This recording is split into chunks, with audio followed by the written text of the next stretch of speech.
siramannya itu rutin kalau di pondok, usahanya itu negurnya rutin sehingga tetap subur. Mau yo disiram bangkit lagi, malam mau disiram semangat lagi. Siraman di pondok itu rutin. Maka ketika di rumah dibiarkan anak kita nggak kasih siraman, maka bisa jadi dia loyo, males. Di pesantren para alumni sudah biasa diajarkan kesederhanaan. Alas kaki sederhana, pakaian sederhana, buku sederhana, makan sederhana. Itu artinya tidak rendahan kali dan juga tidak mewah kali.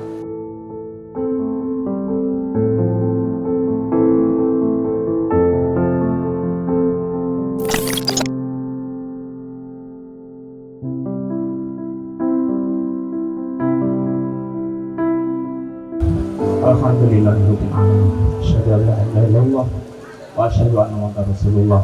Allahumma shalli ala Muhammad wa ala alihi wa ashabihi ajmain. Wa'du. Qala Allah ta'ala a'udzu billahi minasyaitonir rajim. Bismillahirrahmanirrahim.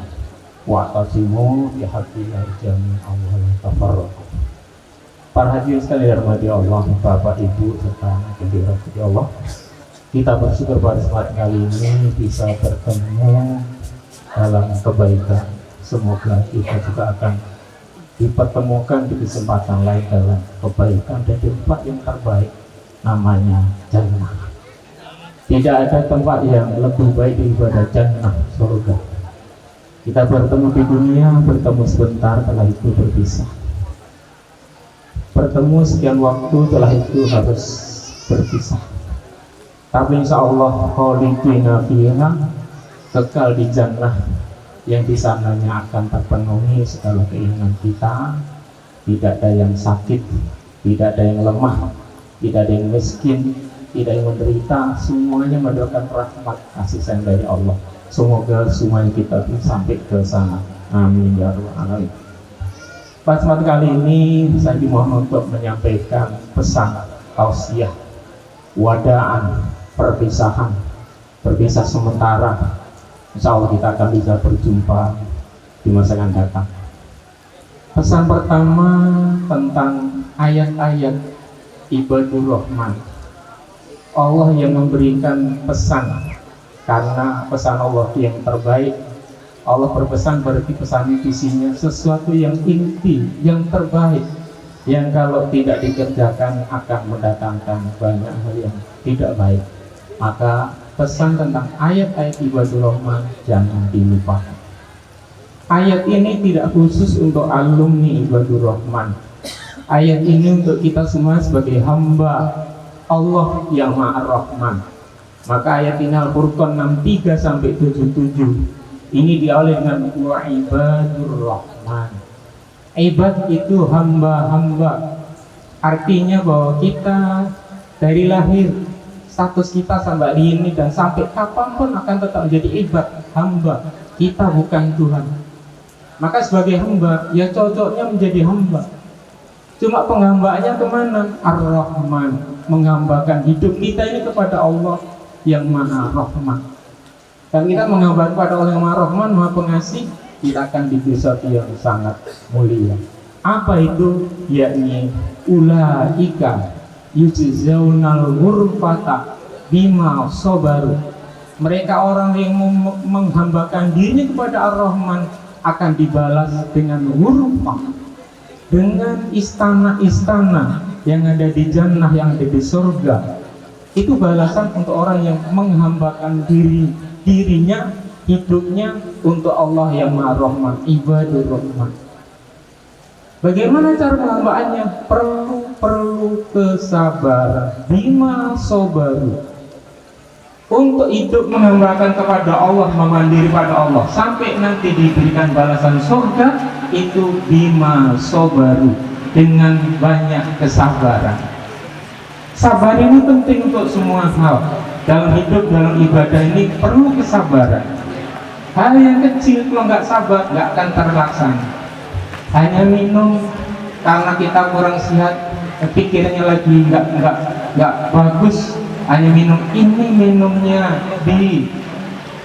nggak usah minum. Nah, Minum aja tinggal bismillah, mana enggak. Kalau enggak sabar, enggak jadi minum. Pekerjaan yang ringan saja kalau enggak sabar, enggak akan terlaksana. Apalagi pekerjaan itu berat. Maka perlu kesabaran, kesabaran, kesabaran. Maka di lembaran ini kita tuliskan ayat-ayat ibadur rahman yang oleh Allah disebutkan karakternya. Karakter itu sifat yang sudah mantap, sifat yang sudah tetap, itu namanya karakter. Dia sudah lengket pada seorang, itu namanya karakter. Gimana karakter dia? Orangnya lunak, lembut, baik, itu karakter namanya, kan sudah biasa, sudah lengket. Yang pertama adalah orang ibadur rahman, hamba Allah yang pengasih, itu adalah alladzina yamshuna 'alal ardi hauna. Hidup berjalan di atas bumi ini punya sikap haunan. Haunan itu tawadhu, rendah hati, bukan rendah diri. Artinya rendah hati, dia orangnya bisa saja hebat, tapi dia menganggap orang lain lebih mulia dari dia. Hatinya merasa tidak lebih dari orang lain karena dia hanya mencari status dirinya di sisi Allah. Adapun sisi manusia bisa zahirnya seperti ini, tapi hakikatnya sudahnya kita tidak tahu. Maka cukup lagi bagi ibadur rahman rendah hati. Caranya bagaimana? Anggap orang lain lebih baik daripada kita. Kita bertemu dengan seorang, oh mungkin bapak ini lebih baik dari saya, mungkin ibu ini lebih solehah daripada saya, mungkin anak kecil ini dia dosanya sedikit, dia lebih daripada sama anak, dia nanti besar jadi orang hebat, jadi ahli surga. Barangkali saya sudah lebih banyak dosanya daripada dia, maka dia selalu menganggap orang lain lebih baik daripada dirinya. Bersama dengan itu tentunya dia tetap berbenah untuk bersikap haunan, rendah hati, tenang, sakinah, dan sopan berwibawa. Berikutnya, menjaga jarak selamat terhadap orang jahil. Wa idza khatabahumul jahilun qalu salama. Kalau dia berhadapan, dicoba dengan orang yang datang atau ketemu dengan orang yang jahil, jahil ini tingkahnya ada aja. Orang jahil ini kadang kita baik-baik, diganggunya sama dia. Kita udah sopan, dibalas dengan nggak sopan. Kita nggak ganggu orang, kemudian diganggunya kita. Jahil. Bagaimana orang jahil? Gak usah diopeni. Layani saja sewajarnya. Gak usah diikuti setiap maunya. Cukup kita padakan sewajarnya saja. Jangan dilayani habis-habisan, habis energi, habis umur, habis biaya hanya untuk melayani orang yang jahil. Wa idza khatabahumul jahilun qalu salama. Sikap jahil ini bisa datang dari siapapun, dari diri kita, dari suami, dari istri, dari anak-anak, dari tetangga, dari masyarakat dan sebagainya. Itu ada sikap-sikap jahil, itu ada. Jaga jarak supaya kita tidak nanti terikut-ikut untuk jahil. Ibadur rahman juga punya kebiasaan walladzina yabituna li rabbihim sujjadan wa qiyaman. Kalau malam mereka sujud, banyak sujud, wa qiyaman, banyak berdiri, sholat malam. Barangkali antara kita punya kemampuan dan kekuatan yang beda-beda, namun kebiasaan ini tidak boleh diremehkan. Silahkan, ayo kita amalkan dengan kemampuan dan kesungguhan kita. Makin baik yang mulainya, makin bagus, makin tinggi derajat di sisi Allah. Alumni ibadur rahman tidak boleh tinggalkan ayat ini. Walaupun terbangun hampir adzan subuh, sudah bersuci, masih ada waktu 2 rakaat untuk sholat tahajud 2 rakaat, cukup, itu termasuk qiyamul lail. Padahal udah hampir adzan, nggak masalah. Atau kalau 2 rakaat nggak selesai, 1 rakaat saja kata Nabi. Kalau kamu sholat witir takut datang adzan subuh, maka cukupkan 1 rakaat saja witir. Maka sholat malam itu minimal 1 rakaat witir ketika udah waktu sempit, atau seperti pesan Rasulullah pada Abu Hurairah, jangan kamu tinggalkan 3 rakaat witir sebelum tidur. Maka para alumni yang kemarin sudah sampaikan pesan bahwa minimal kalau kita masih melek, masih sehat, belum ngantuk, mau tidur, udah gosok gigi, udah bersuci, udah wudhu, sempatkan sholat witir 3 rakaat. Nanti malam kau terbangun, besok pagi terbangun, nggak usah witir lagi, tahajud aja. Witirnya cukup dalam satu malam itu cukup sekali saja. Itu termasuk qiyamul lail. Maka dari itu kebiasaan qiyamul lail hamba-hamba Allah yang ibadur rahman tidak boleh ditinggalkan. Perlu kesabaran. Kalau nggak sabar, udah ngantuk, nggak sempat, malas. Udah gitu, nanti jaminan mendapatkan surga, jaminan itu berkurang. Apa ya? Apa enggak ya? Karena tidak sabar untuk qiyamul lail. Yang lain juga setiap sepertiga malam itu kadang kita kalah dengan ayam. Ayam sudah bangun, kita masih tidur. Pada disitulah ayam barangkali melihat malaikat untuk memberikan doa kepada orang yang berdoa pada Allah, dan Allah siap sepertiga malam terakhir turun ke langit dunia untuk mendengar, mengetahui doa-doa hamba. Dia minta apa saja. Dan yakinlah Bapak sekalian dirahmati Allah, anak-anak kita selesai sabar menamatkan pendidikannya 4 tahun atau 6 tahun berkah doa dari para bapak ibu ketika sholat malam. Ya Allah, mudah-mudahan anak saya selesai sampai kelas 6, tamat sampai wisuda, tidak ada yang soleh dan solihah. Berkah doa bapak dan ibu sekalian. Doa ini terus, karena bapak ibu punya anak, adiknya lagi, cucunya lagi. Terus yang mulai adalah yang orang-orang yang soleh. Maka alumni ibadur rahman tidak boleh meninggalkan kebiasaan orang tua yang baik, yang mulai untuk harus tetap yang mulai. Semoga dapat berkah yang nanti di jannah. Karena berikutnya berdoa agar dijauhkan dari siksa neraka. Doa ini penting karena Allah akan mentakdirkan seseorang sesuai dengan apa yang dia sungguh-sungguh memintanya. Kalau kita sungguh-sungguh minta agar dari neraka, insya Allah akan permudah untuk menjauh daripada siksa api neraka. Sering-sering dan perlu kesabaran. Berikutnya nasihat yang penting juga dari Allah agar kalau menggunakan, membelanjakan harta itu dengan ukuran pertengahan, hemat, bukan berarti pelit, bukan berarti boros. Di pesantren para alumni sudah biasa diajarkan kesederhanaan. Alas kaki sederhana, pakaian sederhana, buku sederhana, makan sederhana. Itu artinya tidak rendahan kali dan juga tidak mewah kali. Kesederhanaan itu penting karena termasuk latihan zihadah, zuhud, mengambil dunia seperlunya.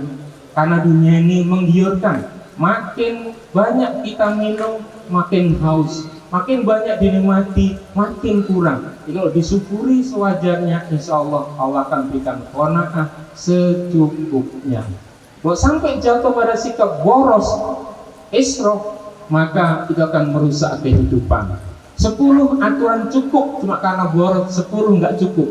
Dinaikkan jadi 20, tetap nggak cukup. Jadi 30, tetap nggak cukup karena memang boros. Boros ini merusak kehidupan, nggak ada cukupnya. Maka dari itu biasakan kita untuk sederhana sewajarnya, seperlunya. Perlu kesabaran. Para hadirin dirahmati Allah, karakter yang lain yang Allah pesankan yang sangat penting adalah memurnikan ibadah hanya untuk Allah saja. Wala yad'una ma'allahi ilahan akhar. Tidak berbuat syirik, baik syirik besar maupun syirik kecil. Syirik besar barangkali nampak, namun syirik kecil tidak nampak, dan itu bisa menghinggapi siapapun. Masuk orang yang beriman bisa nyusup, bisa nyisip syirik kecil itu karena dia adalah syirik yang tidak nampak. Pada silakan ya. Selamat datang kepada ayah kami ya, Bapak Syah Afandin SH selaku Dewan Penasehat Ikatan Pondok Pesantren Islam Indonesia DPIP, bahwa alhamdulillah telah hadir di tengah-tengah kita, yang beliau Bapak Ibu sekalian banyak mensupport, mendukung segala kegiatan kita, khususnya Pondok Pesantren se-Kabupaten Langkat. Alhamdulillah beliau bisa berhadir di sekeliling kita hari ini, insya Allah bismillah. Kami ucapkan sekali lagi ahlan wa sahlan.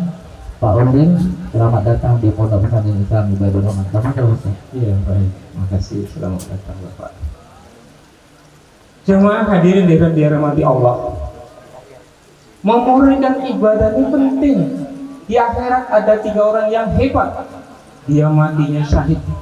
Satu lagi dia dermawan, banyak bantu mengeluarkan uang. Satu lagi orangnya pintar, cerdas, ahli Quran. Tapi 3-tiganya nggak masuk surga gara-gara syirik dalam hatinya masih ada. Syiriknya nyisip yang oleh setan dibisikkan agar dia mencari pujian manusia. Maka dari itu hati-hati betul, syirik ini nggak nampak.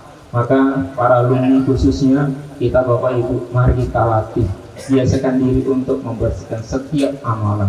Sulit tapi harus.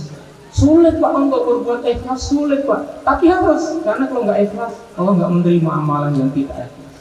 Maka biarpun sulit harus diusahakan, karena kalau nggak mungkin dikerjakan Allah nggak akan mensyariatkan. Nggak bisa dikerjakan kalau Allah syariatkan, kayak mana caranya? Maka pasti bisa asal sungguh-sungguh. Maka mohon kepada Allah agar kita dijauhkan daripada penyakit syirik. Hadirin dirahmati Allah, karakter berikutnya adalah ibadur rahman itu tidak boleh wala yaqtulunan nafsal lati haramallahu illa billah. Tidak boleh membunuh jiwa yang dilarang oleh Allah. Surah Al-Furqan 68. Allah menciptakan kita, menciptakan orang lain, menciptakan tetangga, menciptakan masyarakat berwarna-warni, backgroundnya berbeda-beda. Semuanya itu adalah makhluk ciptaan Allah sebagai cobaan. Maka kalau kita main hakim sendiri, gak melihat aturan Allah dan Rasul, maka bisa rusak kehidupan ini gara-gara main hawa nafsu sendiri masing-masing. Maka hati-hati dalam masalah nyawa, dan di akhirat itu masalahnya adalah hal yang pertama kali dihisab di hari kiamat adalah tentang darah.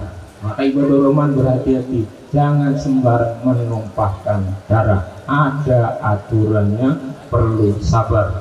Pak, di berita di televisi media banyaknya, iya, tapi ibadah Rahman tidak boleh ikut-ikutan menumpahkan darah yang tidak bersalah.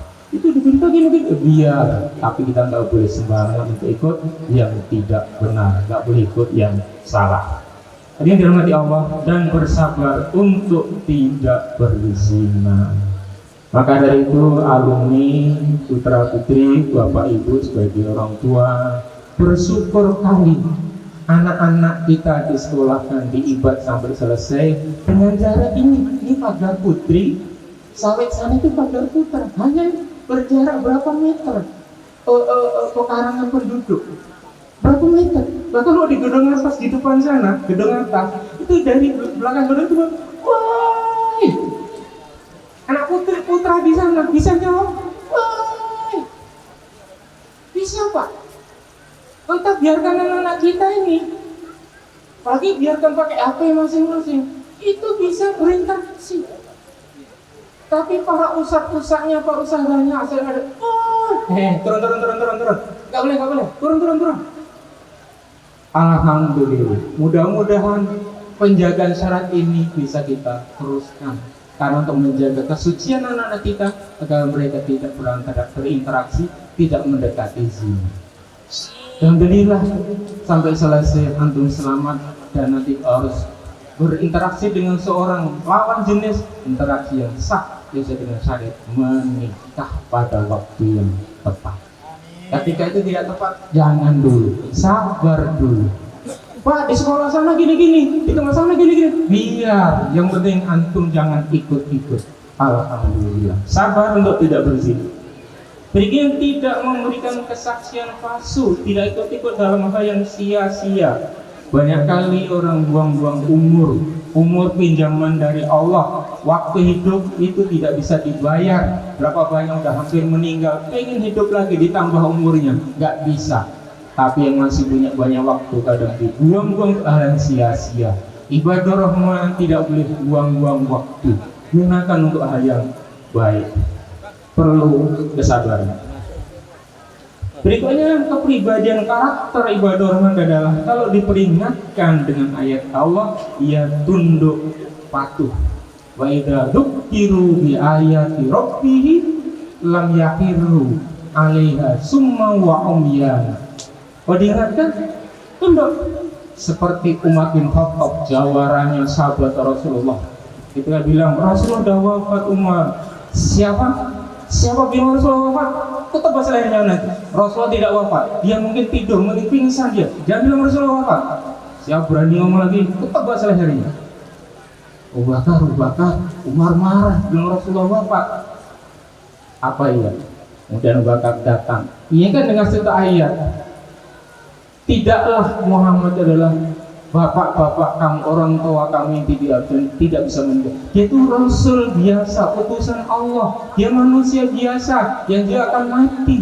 Maka ketika udah meninggal, maka tidak bisa kita menolak bagaimana. Ketika dia diingatkan ayat itu, Umar langsung, ada ayat itu Abu Bakar. Ada ayatnya. Lupa saya. Oh iya, kalau Rasulullah wafat, ya sudahlah. Udah diingatkan, sekeras itu orangnya. Udah ayat Allah diturun, dan dikasih tahu, tunduk, nggak banyak membantah. Maka kayak apapun kondisinya untuk para alumni, untuk berantem, cekcok, nggak cocok dengan siapapun, ada ayat disuguhkan, coba direnungkan, coba terima. Itulah peringatan dari Allah. Itulah karakter ibadah. Yang paling akhir karakternya adalah mereka berdoa, minta. Namanya doa itu kan merasa perlu. Coba kita punya anak, keluar masuk rumah. Ada apa sih nak? Enggak amak. Enggak masuk. Ada apa kesini kayak tadi? Itu ada tukang es krim mak. Jadi pengen mak. Boya bilang sama mama minta duit beli es krim tuh mama kasih. Anak kita aja yang dia perlu duit mamanya, ngomong dia ngomong karena nggak merasa perlu. Kita kepada Allah perlu banyak hal. Kita pelit dengan doa, nggak pernah mau minta pada Allah. Kita memang nggak perlu pada Allah. Perlu, apalagi suami, istri, anak, cucu. Kita minta pada Allah. Biar istrinya menyenangkan, suaminya menyenangkan, punya anak menyenangkan, cucu menyenangkan. Itu kita minta, nggak kita minta. Terserah mau kalian. Bang, aku pulang ke mama ya nggak balik-balik kita. Terserah kalian. Anak mau durhaka, cucu mau jadi apa, kita nggak open. Kayak mana? Dayus namanya. Kita serius pada Allah, minta agar keluarga kita keluarga yang besar, keluarga yang soleh, keluarga yang solehah. Nanti ketemu lagi di jannah. Sekali lagi ketemu di dunia ada batasnya. Kita bapak ibu ketemu dengan kita di sini ada batasnya. Tapi nanti ketika ketemu di surga, di sana kita akan bertemu di keadaan yang sangat luar biasa.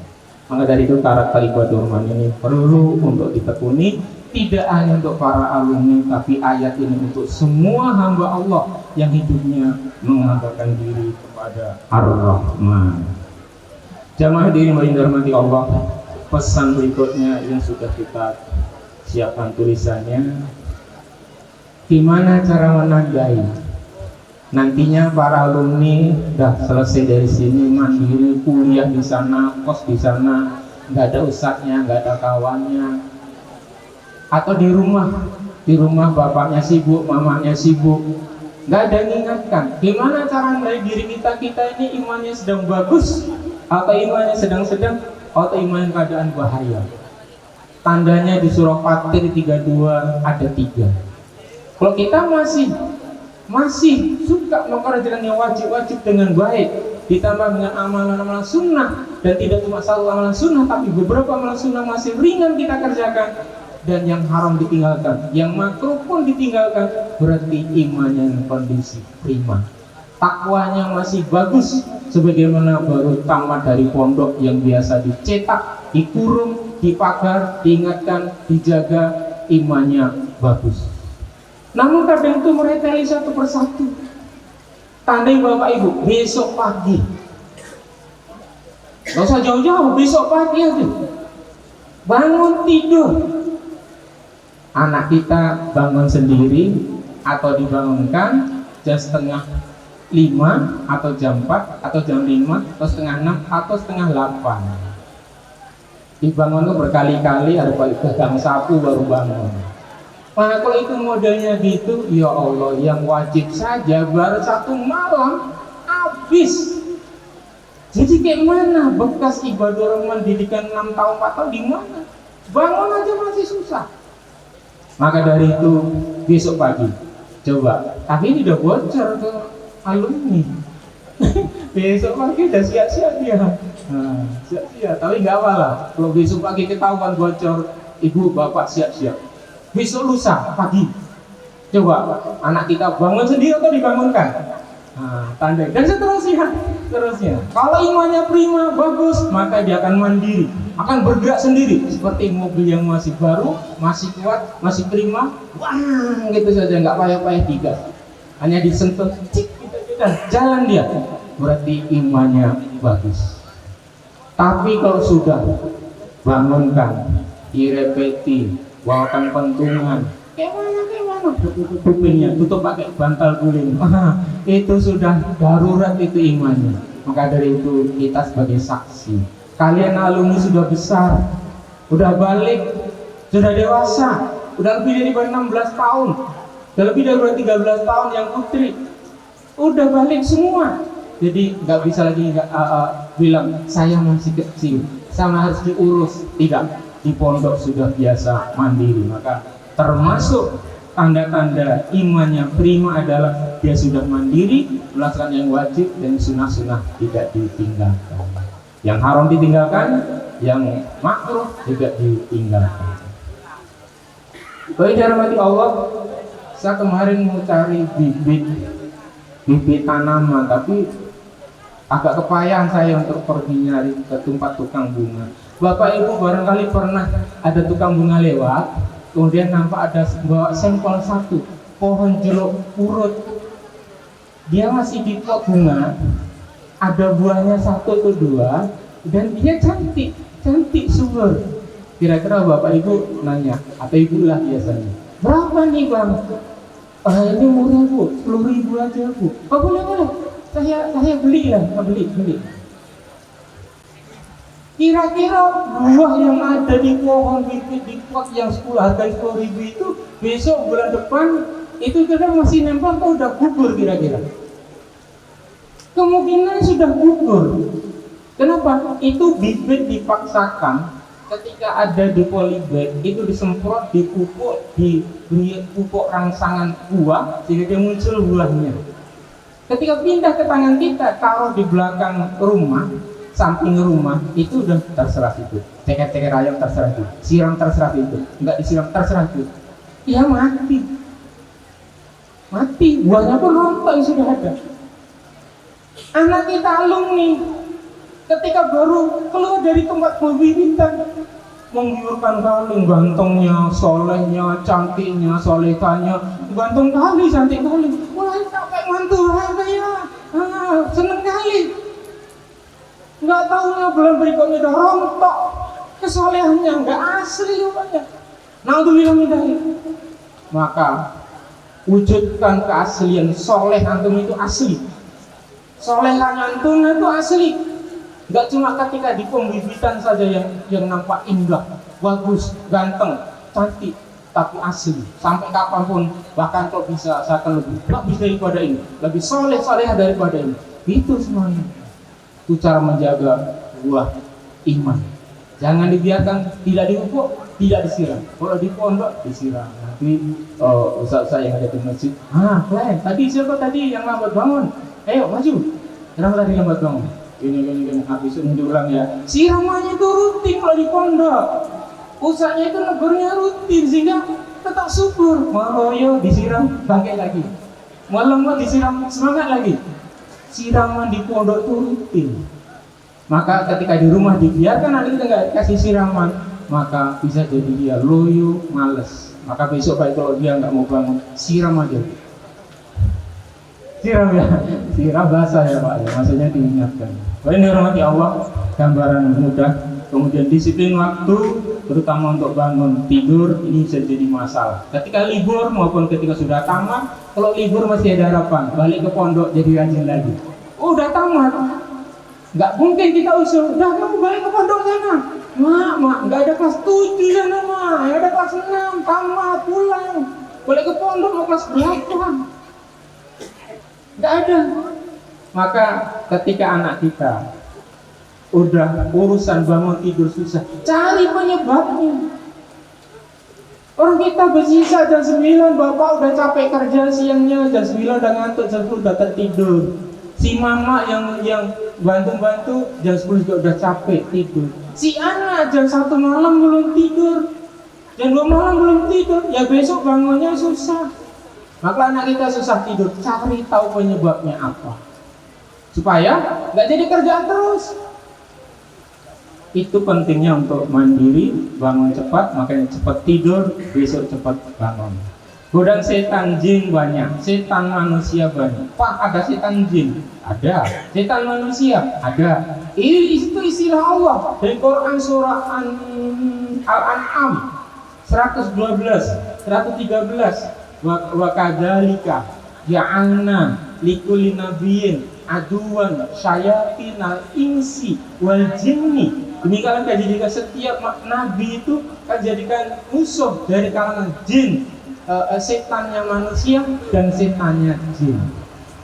Setan manusia ada, setan jin ada, dan inilah yang tadi akan membidik anak-anak kita. Kalau lengah dia akan mencakap, kalau dia lengah akan memangsa. Maka ayo kita lindungi keluarga kita daripada godaan jin, setan jin dan setan manusia. Berusaha selamat agar kita selamat dengan hidayah dan perlindungan dari Allah. Kita bisa selamat itu karena Allah hidayah. Orang di surga itu mengatakan alhamdulillah alladzi hadana lihada. Ya Allah, alhamdulillah yang telah memberikan kami hidayah untuk ini, untuk masuk surga sini. Itu ucapan ahlul jannah. Alhamdulillah alladzi hadana lihada wa ma kunna linahtadiya laula an hadana Allah. Kali gak akan masuk surga kayak gitu kali kalau enggak Allah kasih hidayah. Maka agar kita bisa selamat, mintalah hidayah, petunjuk kepada Allah. Minta. Sekuat-kuat kita, kalau enggak Allah izinkan enggak bisa. Maka minta kepada Allah Azza wa Jalla. Mari perbaiki iman dan takwa. Semoga dengan kita banyak bersyukur, Allah akan berikan berkah dari langit dan bumi. Ingat kita dengan apa yang dilantunkan oleh saudara kita yang ada di MTQ, yang diantara potongan itu adalah limpah ruah bumi Indonesia. Ada ya potongan itu kan? Limpah ruah bumi Indonesia, adil makmur sentosa, baldatun thayyibatun warabun ghafur, pasti terlaksana. Kita sadar, kita tahu negeri kita melimpah kekayaannya. Kalau nggak diisi dengan iman dan takwa, berbenah masing-masing anak bangsa ini, berkah itu sulit Allah turunkan. Maka potongan yang ada di Maras MTQ itu, mari kita renungkan. Berarti negerinya akan sentosa, adil, makmur kalau masing-masing berbenah iman dan takwa. Limpah ruah bumi Indonesia, adil, makmur, sentosa, baldatun thayyibatun warabun ghafur, pasti terlaksana. Yang potongan berikutnya lagi, kemari tanah air kita aman, damai, sentosa, baldatun thayyibatun warabun ghafur, cita-cita kita. Itu lagu, lirik, nyanyian Maras MTQ. Cuma itu ada isinya, ada maknanya kalau diwujudkan dalam keseharian, tindakan sehari-hari. Kemakmuran, keadilan, kesentosaan, keamanan, kedamaian akan muncul kalau semuanya mendekat pada Al-Quran. Maka ibadur rahman, ayo kita ikut berbenah di negeri dan memiliki iman dan takwa. Semoga Allah akan memberikan berkahnya sehingga kita menjadi bangsa yang disayang oleh Allah dunia dan akhirat. Dan berakhir janji Allah nggak bisa sampaikan, sudah cukup karena sudah cukup panas. Moga-moga Allah memberikan taufik, hidayah sehingga kita diberikan keselamatan dunia dan akhirat. Ada kekurangannya mohon dimaafkan. Assalamualaikum warahmatullahi wabarakatuh.